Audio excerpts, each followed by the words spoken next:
Hello everyone, welcome back to my YouTube channel Prime Tutors Academy. तो last video lecture में हमने start किया था क्लास 9th का algebra chapter number 1 that is sets. तो हमने चैप्टर नंबर 1 सेट का प्रैक्टिस सेट 1.1 पूरा कंप्लीट कर लिया था। तो आज की इस वीडियो लेक्चर में मैं आपको प्रैक्टिस सेट 1.2 कंप्लीट करके देने वाला हूँ। But before starting the practice set 1.2 आपको पता है कि मैं पूरे बेसिक कॉन्सेप्ट आपको सिखाने वाला हूं। एक बार बेसिक कॉन्सेप्ट हो जाएगा फिर हम प्रैक्टिस सेट के सम्स भी सॉल्व कर लेंगे। तो वीडियो लेक्चर बहुत इंपॉर्टेंट है बच्चों, एंड तक वीडियो जरूर देखना। सो देखो मैंने यहाँ पे कुछ कॉन्सेप्ट लिखा हुआ है प्रैक्टिस सेट 1.2 से रिलेटेड। देखो पहला है टाइप्स ऑफ सेट। आपको बताऊंगा कितने टाइप का सेट होता है। आपने प्रैक्टिस सेट 1.1 में देखा था methods of writing the set. Basically वहाँ पे 2 मेथड स्टडी किया था। तो अब इस प्रैक्टिस सेट में हम स्टडी करेंगे कि कौन से टाइप्स का सेट होता है। तो पहला देखो टाइप है सिंगलटन सेट। सिंगलटन वर्ड से पता चल रहा है आपको सिंगल सेट। सिंगल का मतलब होता है कि कोई भी सेट जिसमें सिंगल एलिमेंट होगा उसे हम बोलेंगे सिंगलटन सेट। यानी कि कोई भी आप सेट ले लो, अगर उसमें एक ही एलिमेंट है, सिंगल एलिमेंट है, उसे हम बोलेंगे सिंगलटन सेट। देखो मैंने एग्जाम्पल यहाँ पे लिखा हुआ है। एग्जाम्पल है देखो set A is equal to मैंने 2 लिखा है, या आप इसे बोल सकते हो set A is the set of even prime numbers. Even prime number सिर्फ 2 होता है, 2 is the only even prime number. तो ये जो सेट ए है उसमें एक ही एलिमेंट है ना, इसलिए हम इसे बोलेंगे सिंगलटन सेट। फर्स्ट टाइप सबको समझ में आ गया। अब देखो सेकेंड टाइप है। सेकेंड टाइप क्या है? एम्प्टी सेट, या उसे हम बोलते हैं नल सेट। तो एम्प्टी सेट या नल सेट का मतलब होता है कि सेट में कोई भी एलिमेंट नहीं रहेगा, यानी कि एक भी एलिमेंट सेट के अंदर नहीं रहेगा, उसे हम बोलते हैं एम्प्टी सेट। और एम्प्टी सेट का देखो ये नोटेशन है, कर्ली ब्रैकेट लिखोगे उसके अंदर कोई भी एलिमेंट नहीं रहेगा। या फिर एम्प्टी सेट को हम ये सिंबल से भी डिनोट कर सकते हैं, इसे हम रीड करते हैं फाई, PHI फाई। तो आपने ये एम्प्टी ब्रैकेट लिखा तो भी करेक्ट है, वो नल सेट है, एम्प्टी सेट है। या फिर आपने ये सिंबल लिख दिया तो भी करेक्ट रहेगा, वो एम्प्टी सेट रहेगा। तो ये हो गया आपका सेकेंड टाइप का सेट। उसका एग्जाम्पल देखो मैंने यहाँ पे लिखा हुआ है B X such that X is the natural number between 2 and 3। आपको पता है बिटवीन 2 and 3 एक भी नेचुरल नंबर नहीं होता है। दैट मीन्स सेट बी क्या है? वो एम्प्टी सेट है। तो आप ऐसे लिख सकते हो B equal to empty set, और आप ऐसे भी लिख सकते हो B equal to null set का सिंबल डाल सकते हो, जिसे हम PHI रीड करते हैं। ठीक है। थर्ड टाइप का सेट है फाइनाइट सेट। फाइनाइट वर्ड से पता चल रहा है आपको, फाइनाइट का मतलब होता है लिमिटेड, यानी कि जिसे हम काउंट कर सकते हैं। तो फाइनाइट का मतलब होता है अ सेट कंटेनिंग फाइनाइट यानी कि countable number of element is known as finite set. तो सेट जिसमें हम नंबर ऑफ एलिमेंट को काउंट कर सकते हैं उसे बोलते हैं हम फाइनाइट सेट। जैसे मैंने बोल दिया कि a set which contains natural number from 1 to 10 count कर सकते हो। A set which contain whole numbers from 1 to 20 आप काउंट कर सकते हो। तो ये फाइनाइट सेट हो गया। तो देखो मैंने एग्जाम्पल्स यहाँ पे लिखा हुआ है c equal to whole number less than 10। तो क्या आएगा? c equal to 0 1 2 3 4 5 up to 9 तक आएगा, लेस देन 10 है। तो ये फाइनाइट सेट हो गया, हम एलिमेंट्स को काउंट कर सकते हैं। तो थर्ड टाइप का सेट हो गया बच्चों। अब फोर्थ टाइप का सेट देखो, फोर्थ टाइप का सेट है यहाँ पे इनफाइनाइट सेट। इनफाइनाइट सेट का मीनिंग होता है कि अनकाउंटेबल नंबर ऑफ एलिमेंट। आप एलिमेंट्स को काउंट नहीं कर सकते हो। इनफाइनाइट नंबर ऑफ एलिमेंट जहाँ पर आएगा उसे हम बोलेंगे इनफाइनाइट सेट बोलेंगे। इनफाइनाइट सेट का बहुत सारा एग्जांपल आप लिख सकते हो। एक एग्जांपल देखो मैंने यहाँ पे लिखा हुआ है set of natural numbers n is equal to 1 2 3 4 5 dot dot up to infinite. आप लिख सकते हो इनफाइनाइट सेट में set of whole numbers, set of integers, set of rational numbers, set of irrational numbers, set of real numbers, ये सब infinite set है। ठीक है। तो ये हो गया टोटल 4 टाइप का सेट। तो 4 टाइप का सेट बच्चों ध्यान में रखो। पहला सेट मैंने क्या बताया आपको? सिंगलटन सेट, उसमें एक ही एलिमेंट होता है। दूसरा मैंने आपको क्या बताया? एम्प्टी सेट, उसमें एक भी एलिमेंट नहीं होता है सेट में। तीसरा हमने किया फाइनाइट सेट, यानी कि काउंटेबल नंबर ऑफ एलिमेंट होता है। फोर्थ हमने किया इनफाइनाइट सेट, यानी कि अनकाउंटेबल यानी कि इनफाइनाइट नंबर ऑफ एलिमेंट। और नेक्स्ट देखो एक कॉन्सेप्ट है जिसे हम बोलते हैं इक्वल सेट। तो मैंने देखो यहाँ पे लिखा है इक्वल सेट। तो पहले आपको इक्वल सेट का मैं डेफिनेशन देता हूँ, फिर एग्जांपल बताता हूँ मैं आपको। देखो इक्वल सेट का डेफिनेशन क्या है, two set A and B are set to be equal if every element of set A is present in set B and every element of set B is also present in set A, then we can say that set A and B are equal set and denoted by A is equal to B। Example के through आपको explain करता हूँ। देखो मैंने यहाँ पे example लिखा है set A x such that x is the letter of the word listen। Then मैंने दूसरा सेट लिया है B equal to y such that y is a letter of the word silent। अब तो ये रोस्टर फॉर्म में है, sorry ये तो सेट बिल्डर फॉर्म में है, तो इसको मैं रोस्टर फॉर्म में कन्वर्ट करता हूँ, फिर समझेगा ये इक्वल सेट है कि नहीं है। देखो तो मैंने यहाँ पे इसका रोस्टर फॉर्म लिखा है A is equal to X is the letter of the word listen. तो लिसन का देखो LISTEN लिख दिया हमने। फिर क्या दिया है set B Y is a letter of the word silent. तो देखो साइलेंट को हमने लिखा है यहाँ पे रोस्टर फॉर्म में S, I, L, E, N, D।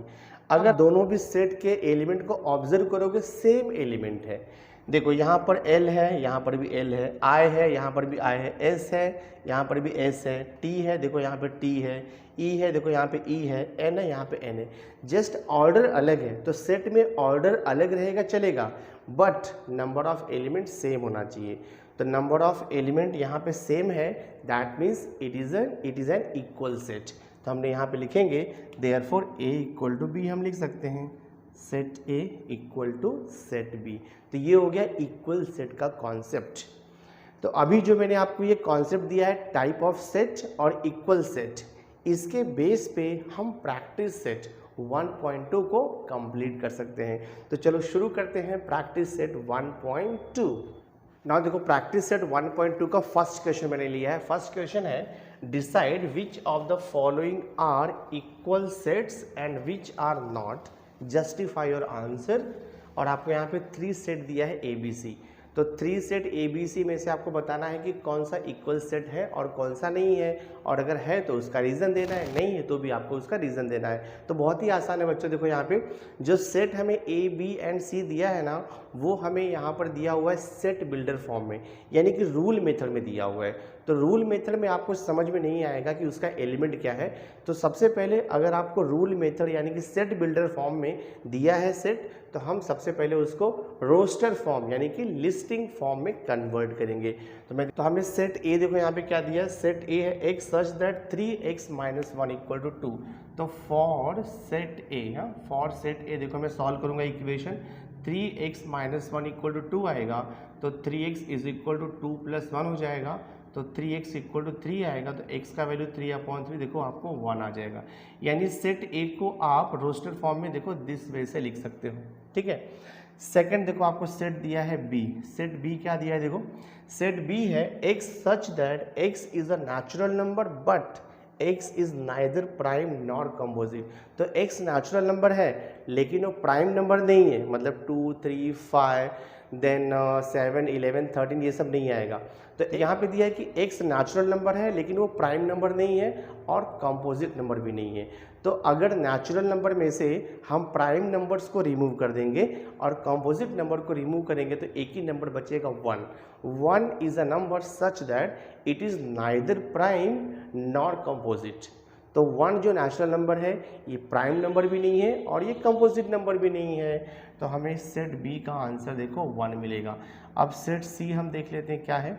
Set C आपको दिया है x such that x belongs to natural number and x less than 2। तो x लेस देन 2, 2 से कम नेचुरल नंबर एक ही है दैट इज 1 है। तो C का एलिमेंट भी, सेट C का एलिमेंट भी देखो 1 आएगा। अब तीनों भी सेट का देखो एलिमेंट इक्वल आ गया, सेम आ गया ना, 1 1 1। That means these 3 sets are equal set. तो हम यहाँ पे लिखेंगे therefore A equal to B equal to C। आप लिख सकते हो therefore A, B and C are equal set. Equal set reason क्या आएगा, इक्वल सेट, बिकॉज लिख सकते हो because they contain same element, that is 1। तो क्वेश्चन नंबर 1 बहुत ही आसान था बच्चों, हमने सॉल्व कर दिया इसे। नाउ देखो प्रैक्टिस सेट 1.2 का क्वेश्चन नंबर 2 हमने यहाँ पे लिखा हुआ है। क्वेश्चन नंबर 2 है decide whether set A and B are equal set, give reason of your answer. तो जैसे हमने फर्स्ट क्वेश्चन सॉल्व किया है एग्जैक्टली सेम वे हम सेकेंड क्वेश्चन भी सॉल्व करेंगे। तो देखो यहाँ पे क्या दिया है, सॉल्यूशन में आप लिखो सेट ए क्या है, सेट ए क्या है आपका इवन प्राइम नंबर से, और आपको पता है 2 is the only even prime number. तो हम देखो सेट ए को ऐसे लिख सकते हैं दिस वे रोस्टर फॉर्म में। सेकंड देखो यहाँ पे सेट बी है, सेट बी क्या दिया है, x सच दैट 7x - 1 = 13। हम इसे सॉल्व करेंगे, देखो 7x - 1 = 13, ये हो जाएगा 7x = 13 + 1 14 हो जाएगा। सॉल्व करोगे तो x का वैल्यू देखो आपको 2 मिलेगा, तो सेट बी भी देखो आपका 2 आ जाएगा। So both the set A and B contain same element, equal element, therefore they are equal set. हम यहाँ पे लिखेंगे therefore A equals to B. तो यहाँ पे क्या लिखोगे, set A and B are equal set, set A and B are equal set. Reason क्या लिखोगे, because they contain same element, या आप लिख सकते हो दे हैव सेम एलिमेंट। तो ये क्वेश्चन नंबर 2 भी सॉल्व हो गया। नाउ क्वेश्चन नंबर 3 देखो आपको क्या दिया है। क्वेश्चन नंबर 3 है which of the following are empty set and why. और आपको पता है एम्प्टी सेट क्या होता है, एम्प्टी सेट का मतलब होता है नल सेट, यानी कि कोई भी एलिमेंट सेट के अंदर नहीं रहेगा। There is no element inside the set, it is called as an empty set, या उसे हम बोलते हैं नल सेट। तो फर्स्ट सब क्वेश्चन देखो यहाँ पे दिया है a is equal to A such that a is a natural number smaller than 0। तो 0 से स्मॉलर नेचुरल नंबर चाहिए, पॉसिबल ही नहीं है। 0 से स्मॉलर तो आपका क्या आएगा, नेगेटिव इंटीजर्स आ जाएगा आपका, -1 -2 -3 -4 -5 and infinite. So there is no element in this set. तो ये देखो आपका एम्प्टी सेट हो गया। ऐसे लिखो या फिर आप ऐसे भी लिख सकते हो दिस वे। ये सॉल्व हो गया। नेक्स्ट है सेकंड सब क्वेश्चन तो क्या दिया, B x such that x² is equal to 0। That means x कोई नंबर है, अब रियल नंबर है, होल नंबर क्या है हमें पता नहीं है, but x such that x² equal to 0। तो अगर मैं x का वैल्यू 0 लूँगा तो 0 का स्क्वायर करने पे मुझे 0 मिलेगा, यानी कि अगर मैं 0 का स्क्वायर करता हूँ तो मुझे 0 मिलेगा। दैट मीन्स जो आपका सेट b है ना वो 0 आएगा।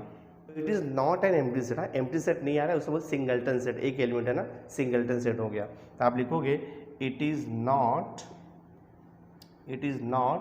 N empty set, it is not an empty set. और अगर आपको रीजन लिखना है तो रीजन में क्या लिखोगे, set B is not an empty set because it contains one element that is 0। और अगर आपको इसके पहले वाला रीजन लिखना है why set A is an empty set, तो रीजन क्या लिखोगे, set A does not contain any of the element, therefore set A is an empty set. तो ये रीजन भी आप खुद से लिख लो। थर्ड सब क्वेश्चन देखो क्या दिया है। थर्ड सब क्वेश्चन है c equal to x such that 5x - 2 equal to 0 and x belongs to natural number. तो यहाँ पर जो हमें सेट दिया है वो सेट बिल्डर फॉर्म में है, या उसे हम बोलते हैं रूल मेथड में है। तो जब तक आप उसे रोस्टर फॉर्म में नहीं लिखोगे तब तक आपको समझ में नहीं आएगा कि वो एम्प्टी सेट है या नहीं है। तो मैं इसे सॉल्व करता हूँ। देखो इक्वेशन को 5x - 2 इक्वल टू 0 दिया है, ये हो जाएगा 5x इक्वल टू +2। तो देयरफॉर x का वैल्यू कितना आएगा, 2/5 आएगा। और 2/5 क्या है, नेचुरल नंबर है क्या, यहाँ पे x क्या दिया है, x belongs to natural number, but 2/5 does not belongs to natural number. इसका मीनिंग क्या हो गया, आपका जो सेट C हो गए है वो एम्प्टी सेट हो गया, यानी कि नल सेट आप ऐसे भी लिख सकते हो। तो इसका आप रीजन क्या लिखोगे, since set C does not contain any element that's why it is an empty set, और you can write null set. तो थर्ड सब क्वेश्चन भी सॉल्व हो गया बच्चों। नाउ प्रैक्टिस सेट 1.2 का देखो लास्ट क्वेश्चन हम सॉल्व कर रहे हैं, क्वेश्चन नंबर 4। क्वेश्चन नंबर 4 है write with reason which of the following sets are finite और इनफाइनाइट। तो आपको सर्टेन नंबर ऑफ सेट दिया है, आपको बताना है कि वो सेट फाइनाइट है या इनफाइनाइट है। अगर फाइनाइट है तो आपको उसका रीज़न देना है, और अगर सेट इनफाइनाइट है तो भी आपको उसका रीज़न देना है। तो देखो फर्स्ट क्वेश्चन क्या लिखा है, set A is equal to X such that x less than 10, x is a natural number. तो ये सेट बिल्डर फॉर्म में है, तो अगर मैं इसे रोस्टेड फॉर्म में लिख दूंगा तो ईजिली आपको समझ में आ जाएगा कि ये फाइनाइट सेट है या इनफाइनाइट सेट है। तो बहुत ही आसान है, देखो ये x जो है नेचुरल नंबर है और वो लेस देन 10 है। तो लेस देन 10 आपको पता है 1 2 3 4 5 6 7 8 9, लेस देन 10 ये 9 नेचुरल नंबर होता है। तो इसे हम काउंट कर सकते हैं, तो आप लिख सकते हो विच कैन बी काउंटेबल ना, which can be countable, which can be countable, therefore A is a finite set. क्योंकि हमें रीज़न भी लिखने के लिए बोला है ना, तो 1 से लेकर 9 तक नेचुरल नंबर आप काउंट कर सकते हो, तो फाइनाइट सेट हो गया। सेकंड देखो क्या दिया है, b equal to Y such that y less than -1 and y is an integer. तो b equal to less than -1 integer बोल रहा है ना, तो इनफाइनाइट इंटीजर आएगा, उसे हम काउंट नहीं कर सकते। देखो डॉट डॉट आप लिख सकते हो -4 -3 -2 -1 से लेस, यानी कि ये देखो आपका रहेगा, ठीक है, -2 से स्टार्ट होगा और लेफ्ट साइड में इनफाइनाइट तक जाएगा। इसका रीज़न क्या लिखोगे, इसका रीज़न लिखोगे element, elements of set B can not be counted, can not be counted, can not be counted, therefore it is infinite set, therefore it is infinite set, ये answer आएगा। देखो थर्ड सब क्वेश्चन है, C equal to set of student of class 9 from your school. तो school में class 9 के जो student है वो तो लिमिटेड रहेंगे, आप उसे इजीली काउंट कर सकते हो। इसका आंसर क्या लिखोगे, students in a class, students in a class can be counted, students in a class can be counted, therefore C is a finite set, C is a finite set, ये हो गया। Now fourth सब question देखो क्या दिया है, fourth सब question है set of people from your village. Village छोटा हो या बड़ा हो उसमें हम काउंट कर सकते हैं नंबर ऑफ पीपल को। तो आप लिखोगे people in a village, people in a village can be counted, people in a village can be counted, therefore it is a finite set, आप लिखोगे it is a finite set। Fifth सब question है set of apparatus in a laboratory। Laboratory small रहे या large रहे, number of apparatus हम count कर सकते हैं। तो आप लिखोगे यहाँ पे apparatus, apparatus in laboratory, apparatus in laboratory can be counted, can be counted, therefore it is a finite set, therefore it is a finite set। Next six sub question देखो क्या दिया है, set of whole number. Set of whole numbers आपको पता है क्या होता है, सेट ऑफ होल नंबर 0 से स्टार्ट होगा 1 2 3 अप टू इनफाइनाइट तक जाएगा। तो आप क्या लिखोगे, whole numbers are infinite, whole numbers are infinite, therefore it is an infinite set, therefore it is an infinite set। Six sub question भी हो गया बच्चों। अब लास्ट सब क्वेश्चन देखो है सेट ऑफ राशनल नंबर्स। तो राशनल नंबर भी इनफाइनाइट होता है, राशनल नंबर भी इनफाइनाइट होता है which can not be counted. तो आप यहाँ लिख सकते हो there are uncountable, there are uncountable number of, there are uncountable number of rational numbers, uncountable number of rational numbers, therefore it is an infinite set. Therefore it is an infinite set. तो ये all 7 सब question हमने solve कर दिया है। So my dear student, through this video lecture हमने set chapter यानी कि 9th का जो अलजेब्रा का फर्स्ट चैप्टर है set, practice set 1.1 each and every sum आपको सॉल्व करके दे दिया है। तो आई होप आज का ये वीडियो लेक्चर आपको अंडरस्टैंड हुआ होगा और वीडियो लेक्चर आपने एंजॉय किया होगा। अगर आपको वीडियो अच्छा लगा होगा इसे लाइक जरूर करना और मैक्सिमम स्टूडेंट्स तक शेयर कर देना। So thanks for being with me. मिलते हैं नेक्स्ट लेक्चर में।